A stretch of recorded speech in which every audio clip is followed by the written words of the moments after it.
Hello, so in this video we're going to look at definite integrals. Right, okay, so obviously we've seen integrals before throughout this chapter so far. So for example, if we wanted the integral of, let's say, x cubed dx, obviously what we said was we added 1 to the power, so before, then we divide by the power, right? So that'd be a quarter, and then we have this plus c, because the whole idea was with integration, it's opposite to differentiation, right? Because then if we differentiated back this function here, a quarter x to the 4 would differentiate back to x cubed, as does a constant. Example, if it was plus 1, that would go to 0, plus 2, it would go to 0, any number. So we incorporate that by adding plus c at the end. We don't know what the c is, unless we have information, we can't work that out. But there we are. Okay, now, what I'm going to do now is introduce this different type of integral, this different type of operation. For example, let's say we have the integral between x cubed again, dx, but I'm going to put these two numbers on either end, 4 and 1. Okay, now these have names, so 4 and 1 are limits, but 4 is the upper limit, hence because it's on the upper part of the integral, the top part, and 1 is the lower integral as it's on the lower end. So what this is doing, this integral, this operation basically, again, it's the same so we integrate like normal, so it's going to be a quarter x to the 4 add c. But then what we're going to do is we basically introduce these limits. So I'm going to put a square bracket around my function here, and I'm going to put the upper limit on the top here and the lower limit there. Okay, and what this is doing, this square bracket sort of notation, right, with these two numbers, I'm going to substitute in the top limit first, or whether the top limit first, that goes first. So I'm going to do a quarter of x is 4 here, 4 to the 4 add c. Then I'm going to substitute in my lower number next into the function and plug that in, but I'm going to take it away. So I'm going to take away then the lower of a quarter of 1 to the 4 add c. If I then just work out these brackets, well, quarter of 4 to the 4 is 64 plus c. Then I'll take away, then if I work out the lower bracket, that would be a quarter add c. And so what we have is a 64 plus c, take away a quarter minus c. And so then you spot that the c's cancel, and then we're left with 64 take away a quarter, which is 63.75. Okay, so this operation, what we're doing, this particular type of integral, we're saying we plug in, as we saw here, we plug in the upper number into my integral, right, that all worked out. Then I take away the lower number when plugged in. Okay, so I'll take away the two numbers plugged into my function here. Okay, that's the whole idea. Okay, that's what we'll be looking at in this section, and this is a definite integral.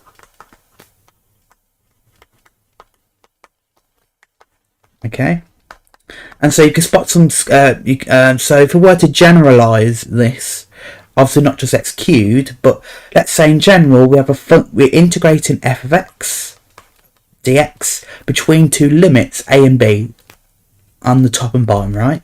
So then we say that is this square bracket, and then we integrate f of x. So we integrate f of x, I'm going to call it a capital F, right? As so, capital F of x, right? And these square brackets between b and a. Okay, so b and a on the top, which means we substitute b, and then we take away a when we substitute b and a in. Okay, so then we plug in f of b into this function, then we take away when we plug a in.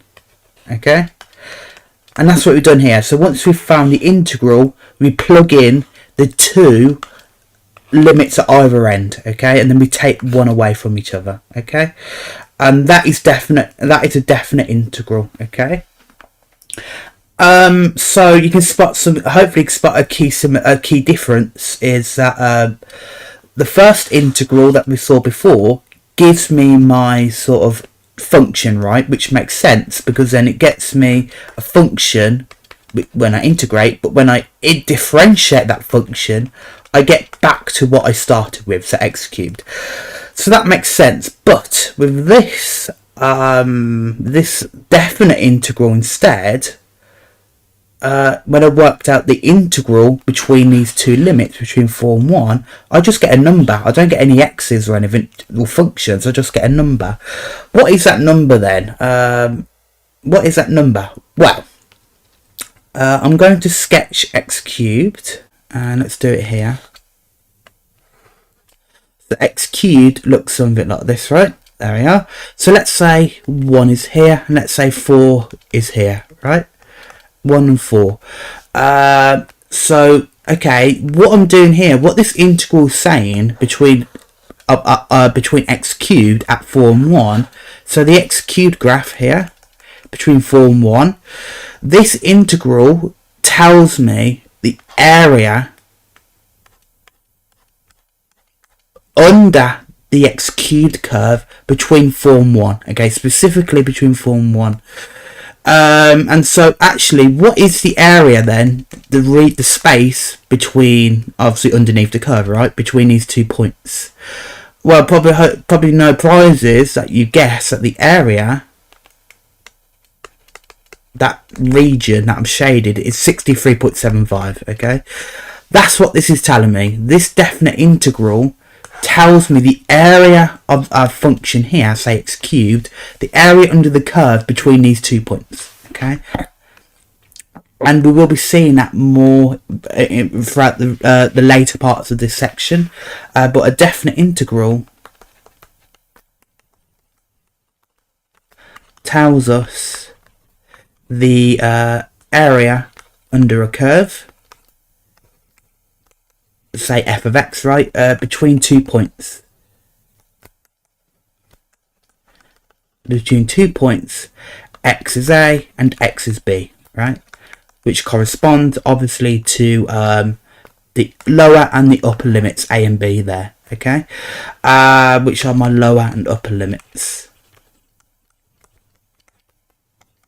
Okay, so that is what this number, we always will just get a single number out of a definite integral. That's what that number tells me. It's the area under the curve between these 2 points, okay? Right, again, we will be seeing about areas under curves later on, but for this section, I just want to be able to compute, literally work out what the integral is, obviously, because then once we work it out, then we've got the number. But anyway, we need to work out what these integrals are in this section. And the final bit then, I said that this was a definite integral, right? So if I take that away, okay, so I said that this is a definite integral with the two limits. And we saw integrals like this, obviously, so far, but this also has as a name. This is an indefinite integral. And really, it doesn't tell us what it doesn't give us a number, it just gives me a function. But that's an indefinite integral. This is a definite integral, okay? So definite integral are when we have numbers, limits on the integral, and an indefinite integral is just a standard integral where we just work out literally the integral, right, by adding one to the power and then taking away by the power, okay, as we've just done so far. So that's my two different types of integrals, okay? Indefinite, normal. Definite, we need to then substitute the two limits. Anyway, that's what we're going to be working with. But yes, the area stuff we will be looking at next time. But for now, we need to work out integrals like this. So we need to integrate between 1 and 0, x to a third minus 1 all squared dx. So we're going to, well, before we work out, in order to work out this integral, we just need to work out the actual integral and integrate this expression, this function of x here. I can't do that yet because it's this squared bracket. It's not just a nice power of x. I'm going to need to expand it, right? So x to a third minus 1 times x to a third minus 1. If I expand that bracket, right, these brackets, well, firstly we're going to do x to a third times x to a third.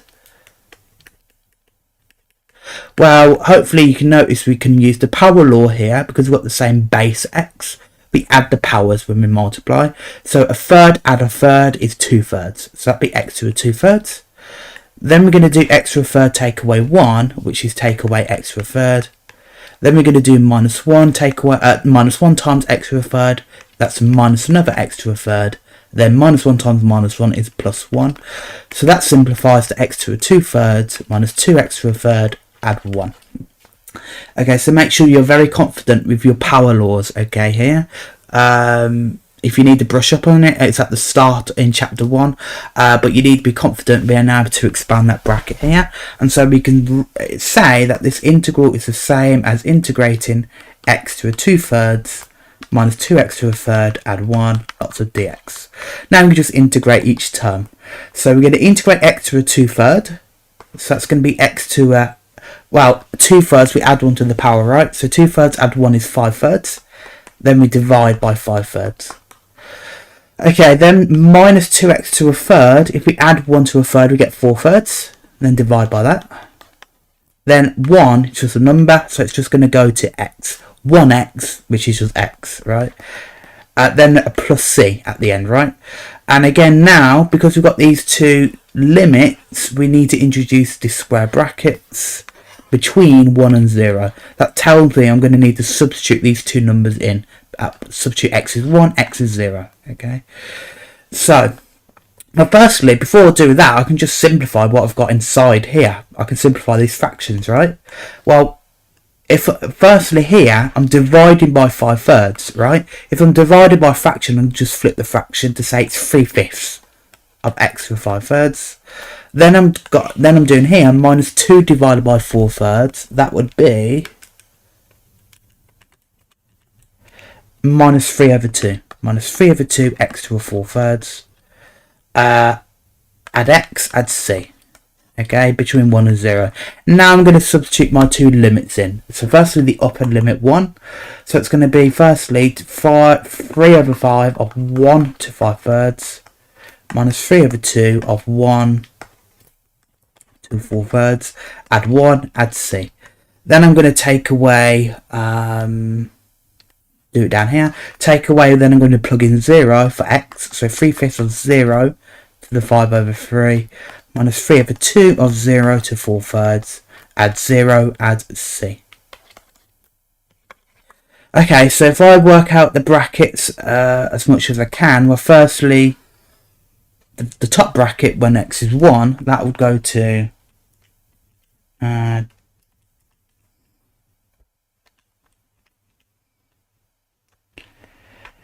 a tenth. Okay, that goes to a tenth. Add my c, right? Then I take away the second bracket. Well, everything goes to 0, so I'm left with 0, add c. Okay, so then I've got a tenth. Add c, take away c. Well, then the c's cancel, so I'm left with a tenth. And that's my answer. So again, then that number, the representation of that tenth, means the area under this curve, the curve x to a third minus 1 squared, this expression of x here, that curve between 1 and 0. The area, if we were to plot that, would be a tenth. Okay, like with the examples at the start. Okay. Final point then, you might have spotted this. This plus c is cancels out at the end here. Plus c take away c cancels out. And actually spotted, hopefully, that it also happens in this example here with x cubed. When we've got x cubed, the c's cancel here. When we had 64, add c, take away a quarter, add c there, what I've circled, the c's cancel, right? Because we've got plus c, take away c. Again, the c's cancel at the end. It turns out that really, because we're substituting the same, because we're using the same function, I'm taking away the function basically. I'm always doing c take away c. Okay, when I plug in the upper number from the lower number, I'm going to have plus c here, then I'm going to take away c in the second bracket. Which means, basically, no matter, for any definite integral, the c's are irrelevant. The plus c is irrelevant because it always goes to 0. It doesn't affect my answer, which means we do not need to consider a plus c when we're doing definite integrations with limits, okay? But yeah, so let's have a look at this example then.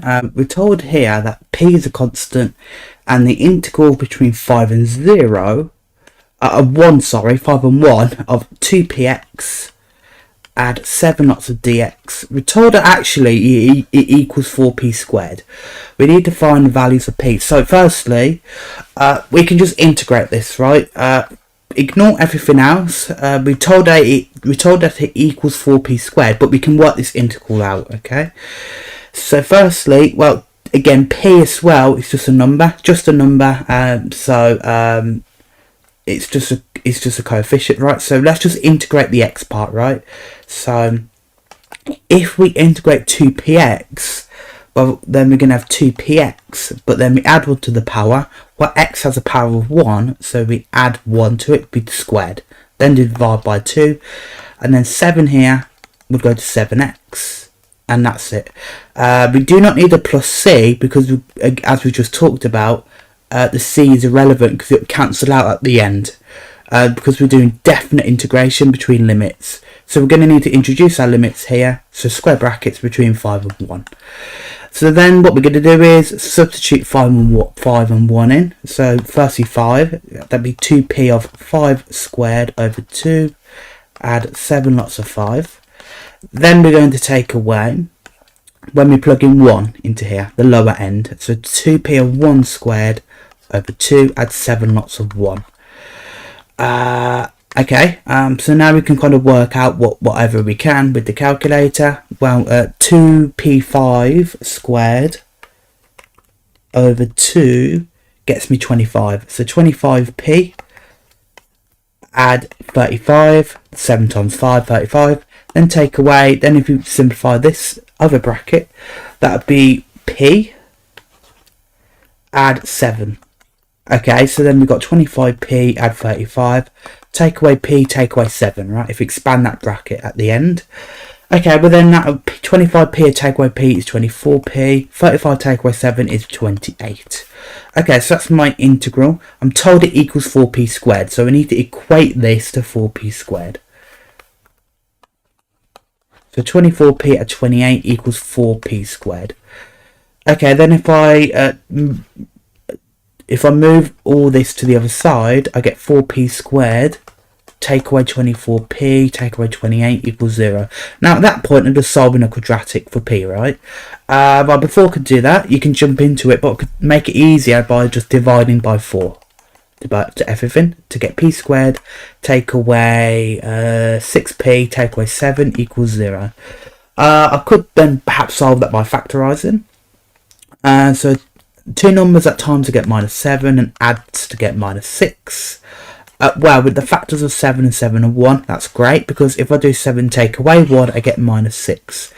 So I'm going to want to choose minus 7 and 1, right? Because then minus 7 add 1 is minus 6. And they times to get minus 7. That's my factors. So p minus 7, p add 1 equals 0. So that means p is equal to 7 or p is equal to minus 1. And those are my two values for p there. Cool. Okay, so we're going to look at some further exercises then on this. So firstly, we need to evaluate, work out basically, the integral between 12 and 4 of 2 over root x dx. And its answer has to be in this form here. So firstly, we just integrate, right, as we normally do. Well, 2 over root x is a bit of a problem. I need to convert that as a power of x. Notice I can say that's 12 and 4 of 2. Then 1 over root x is x to the minus a half, right? Okay. Make sure you're comfortable with how we use power laws there to say 1 over root x is 1 over x to a half, which then goes to x to a minus a half, right? So I get 2x to a minus a half there. dx. Okay, now we can integrate this. So that's going to be, well, 2x minus a half. We add 1 to the power to get positive a half. Then we divide by the power. And again, we're going to be integrating between 12 and 4. We don't need a plus c. You can do, but it cancels out, so it's irrelevant when we've got limits. So we can actually simplify this fraction in here, firstly, before we do anything. Well, 2 over a half is 4. So 4x to a half between 12 and 4. And so at that point, I'm just plugging in my limits then. So firstly, when x is 12, I get 4 lots of 12 to a half. Then take away 4 lots of 4 to a half. So if I work out this first bracket, 412 to a half, the calculator gets me a decimal, a nasty decimal, not an actual answer, which is a bit troublesome because I need the answer in this exact form with a third, with root 3. So I'm going to have to kind of do it more manually, and actually 12 to a half, a power of a half, means root, right? So it'd be 4 root 12, okay? And then I take away 4 root 4. Well, actually, root 4 is 2, okay? So 4 root 12, take away 4 lots of 2. And that'd be 4 root 12, take away 8. Okay, but my answer has to be in root 3. I got root 12. So I'm going to need to simplify root 12, right? And again, I can use third laws to say, well, root 12, well, that's root 4 times 3, right? And then I can split that up to root 4, root 3. And root 4 is 2, so 2 root 3. So I can say that's 4 lots of 2 root 3, take away 8, which goes to 8 root 3, take away 8. And that is my final answer, okay, in terms of root 3. There. Cool. Okay. Okay. Now I've got this question, which is a bit more interesting because now we need to find a missing limit. Okay. It's kind of in reverse. It told us what the integral is, but we need to work out a bit backwards and work out the missing limit. So again, between k and 1, find k. 1 over root x. The integral is 3. So again, what we're going to do is, well, firstly, we're just going to integrate and work out the integral as normal. Again, k is just a number. We can just work it out like normal. So, between k and 1, we're going to need to, if we're going to integrate 1 over root x, we need to convert it as a power, as we just discussed. 1 over root x is x to the minus a half dx, and that will integrate to, well, if we add 1 to the power, minus a half add 1 is positive a half, so x to a positive a half. And then we divide by the power, okay? And that'll be between the limits, k and 1. And we can simplify, tidy up the fraction. Well, if we're dividing by a half the fraction, we should flip the fraction to get 2x to a half, between k and 1. Now we just plug in our two limits. So when x is k, we get 2 lots of k to a half. Then take away 2 lots of 1 to a half. Okay, well, if we use our index laws again, where a half is the square root, so 2 root k, take away 2 root 1. Well, that's just 1, right? So it's going to be 2 root k, take away 2. Okay, there we are. Right, I'm told it equals 3. So, I need to equate this to 3. So if I solve for k, that means 2 root k. If I add 2, I get to both sides, I get 5. So root k is 5 over 2. And therefore k, if I square both sides, I get k to be 25 over 4. And that is my answer. Okay, cool. So hopefully you start to get a sort of flavour and a good idea. But basically we're just substituting in the top and the bottom numbers and taking them away with these integrals, right? Okay, so we've got some exam questions. We're told that k is a constant. We need to find the integral of 4 over x cubed add kx lots of dx. So this is actually just a standard integral. This is an indefinite integral. Oh, because there's no limits, right? It's just indefinite integral. It's just the standard integral. We won't get a number out of this. We will just get a standard function. There's no limits to plug in. This in part B is a definite integral because you can spot there's limits, numbers on the top and bottom of my integral. So that's a definite, and an indefinite and a definite integral. So hopefully you're aware of the difference by now. But there we are. So I need to work out this indefinite integral firstly. So that's just integrating. Again, before we integrate, we need to deal with this 4 over x cubed. That's not nice. So I need to make it nice to integrate. So I need to integrate, well, as a power, that'd be 4x to the minus 3, add kx, lots of dx. Now we can integrate. Again, k is just a number, don't be scared. So if I integrate this, well, 4x to the minus 3, that's going to be 4x. If I add 1 to the power, that'd be minus 2. Then divide by minus 2. And then k, again, k is a number. So kx, x has a power 1. So add 1 to the power, we get 2. Then we divide by 2. Okay. But we must have a plus c here, okay? If it's indefinite, there's no limits, the c won't be taken away. But if there's no limits, okay? If it's indefinite with no limits, we have to have a plus c, okay? So do not forget that, okay? Part B. Okay, now we've got that out of the way. Oh, no. We need to simplify. My apologies. We need to simplify these fractions. I jumped the gun there. So firstly, 4 over minus 2 is just minus 2. X to a minus 2. Then k over 2, well, it's just k over 2 really. K over 2. Or you could say a half k. X squared add c.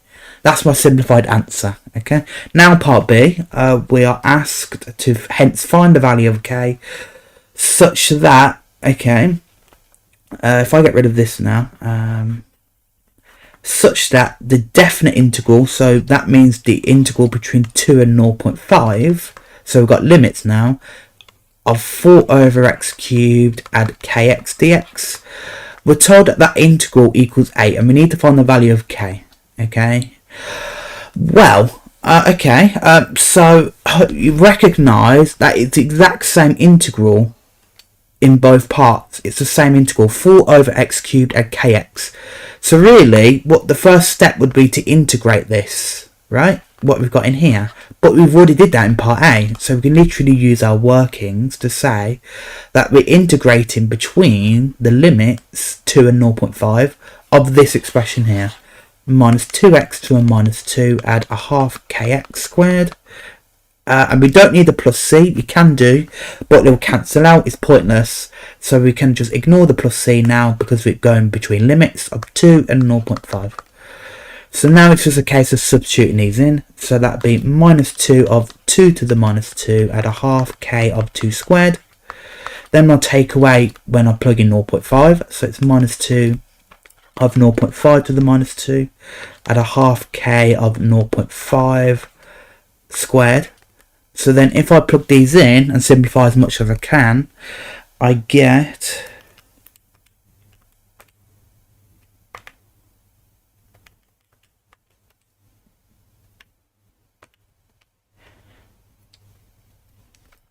minus a half add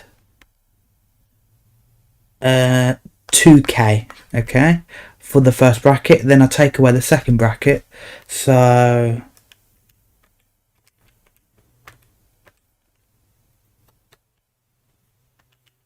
then I get minus 8 add an 1/8 k for the second bracket.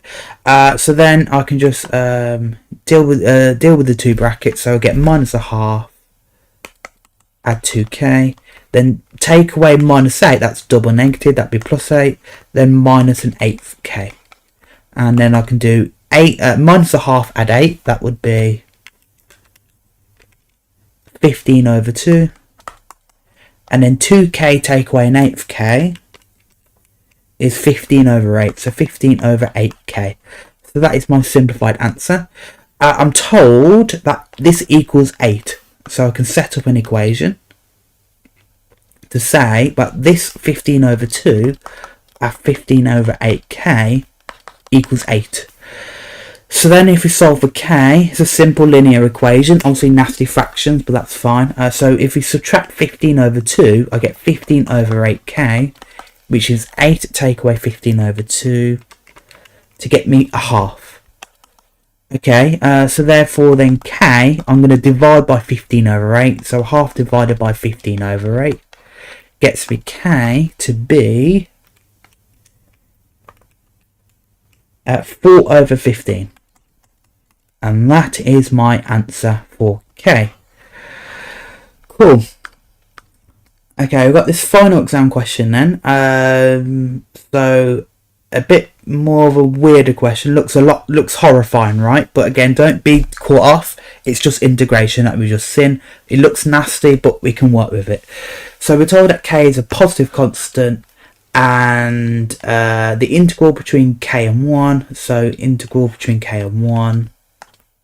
Of 5 over 2 root x, add 3 lots of dx. We're told it equals 4.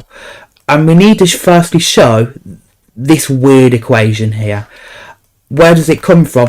Don't worry about that. We can just integrate as we normally do. Okay, we've got an integral. We can work out the integral and go from there. So we're going to integrate this. Well, firstly, this 5 over 2 root x is going to be a bit of a problem. We need to use power laws, right, to simplify this. So we can say, between k and 1, we can factor out the 5 over 2 to say it's going to be 5 over 2 lots of 1 over root x, right?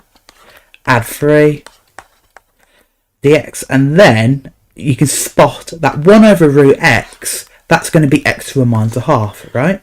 So we're going to get 5 over 2 of x to the minus a half, add 3, and that'll be all by dx. Now we can integrate this, right?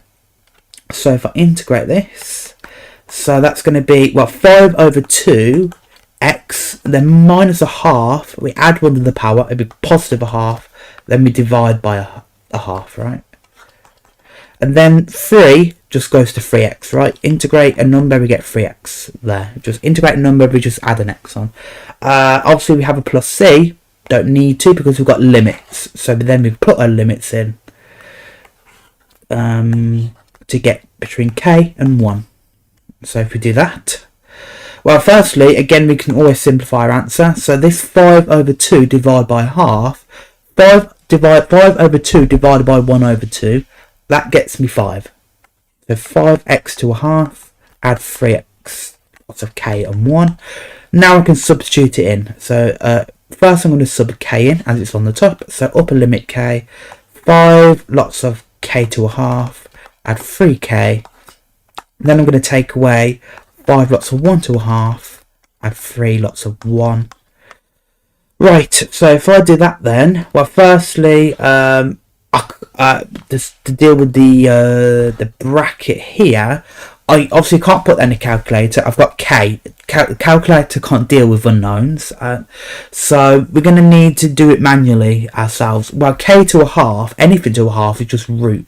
The square root, so it's going to be 5 root k, add 3k.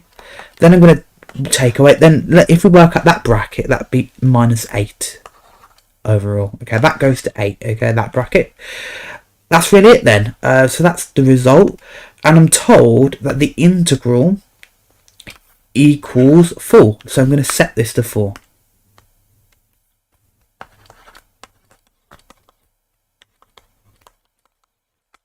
So then if I move the 4 to the other side, I get 5 root k, add 3k, take away 12 equals 0. Okay, does that match the equation I have? Let's have a look.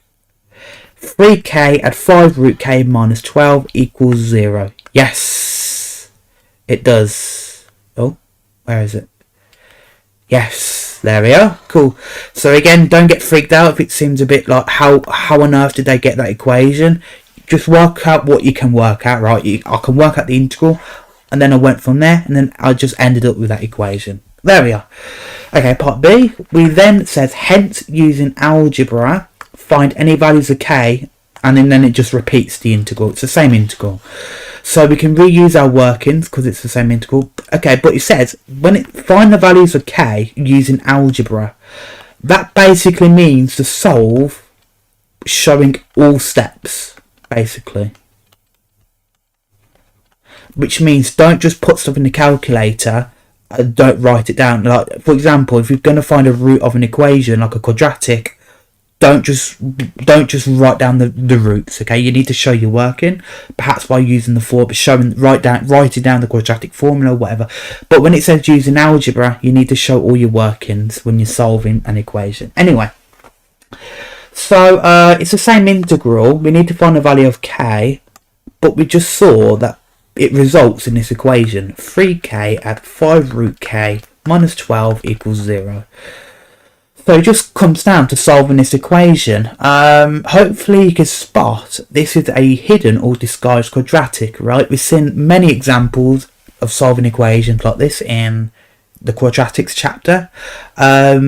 Hopefully you notice if we can use a substitution, let's say u is root k. If u is root k, then u squared is going to just be k, if we get rid of the root there, which means 3k, well, that's going to be 3u squared. Then 5 root k is going to be 5u, take away 12 equals 0. Now this is a nice quadratic that I'm used to. I can solve this. Again, I'm going to show all my working. I'm going to write down the formula. So u is going to be minus 5 plus or minus the root of 5 squared. So okay, 4 lots of 3 lots of minus 12 over 2 lots of 3. And at that point, I don't need to. If now that I've shown my working, right, I can now use my calculator to get the roots. Okay, it can be quite long typing this in. I can just use the quadratic equation solver feature in my calculator, which will get me the roots very quickly. So then I'll get u to be 4/3 or minus 3, and I've shown them all working. Okay, cool. But that's u. That's a solution for u. I want k. So I'm going to need to reintroduce my substitution. So that means root k is 4/3, or root k is minus 3. So firstly, this equation here, if root k is 4/3, we can square both sides to get k to be 16/9. Okay. Or then we got this equation here, root k is minus 3. That's actually nonsensical because we have a root and it's giving us a negative. Roots can't give us a negative, right? We're only used to roots giving me a positive. So we don't have the tools to deal with that. So there's no solutions here. No real solutions. Okay. Because we can't... obviously because a square root can't give me a negative. So that's... doesn't get me anything. So that's my only solution, and k is 16/9 only, and that is the value of k, and it makes sense. It's a positive. It told me it had to be a positive, so there we are. Okay, so yeah, so that is definite integrals, integrals with limits. So literally plug in the upper and the lower limit and take them away. Okay, once we integrated. But yeah, so next time we will be using these to work out areas under curves, which I briefly touched on at the start. But yeah, that's it for now. I'll see you next time.